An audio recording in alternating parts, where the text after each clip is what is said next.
Ayan, napakahangin dito pero sulit yung gala. Give it to me like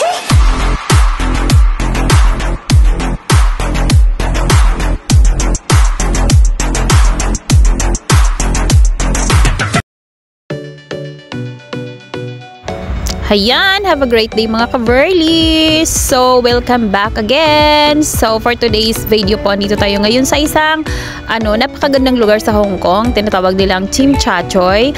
Actually, mga ka-Verlies, naligaw po ako kasi ibang exit po yung na-exitan ko sa train. So, kaya napadpad ako dito sa lugar na to. Pero actually, isa blessings na din kasi napakaganda pala dito sa sa lugar na to. So, yan mga ka-Verlies, satisfying again tayo sa lugar na to, which is makikita natin tong napakalaking mga building na naggagandahan.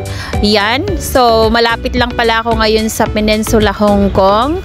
So, kung saan makikita mo na napakaganda din.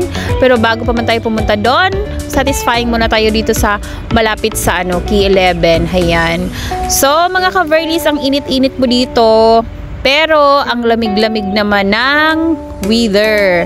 Kaya, nag-jacket talaga halos yung mga tao, mga ka-Verlies. So, ayan mga ka-Verlies, halos lahat. Medyo busy ang araw na to kasi isa Chinese New Year din. Ayan. Yan yung makikita mo, yung may mga red lantern. Yan yung peninsula sa Hong Kong na napakagandang building din. Ayan. So, mga ka-Verlies, may mini-meet up ako dito ngayon pero while wala pa sila, kaya satisfying muna ta sa lugar na to. Iniikot-ikot ko muna kayo para naman makita nyo ang kagandahan dito. Ayan, yan po, napakaraming tao kasi tawiran po yan. Yan, so medyo busy ang place na to kasi nagsasatisfy din sila dyan sa dyan sa likod ko na napakaganda. Kaya naman syempre mga ka-Verlies, ako umaaura din ako mga ka-Verlies, no, para naman hindi tayo magpapahuli. Ayan. So, ayan mga ka-Verlies, very beautiful po yung place na to. Kaya naman hindi ko talaga mapigilang mag-video din kahit sariling sikap lang din ulit.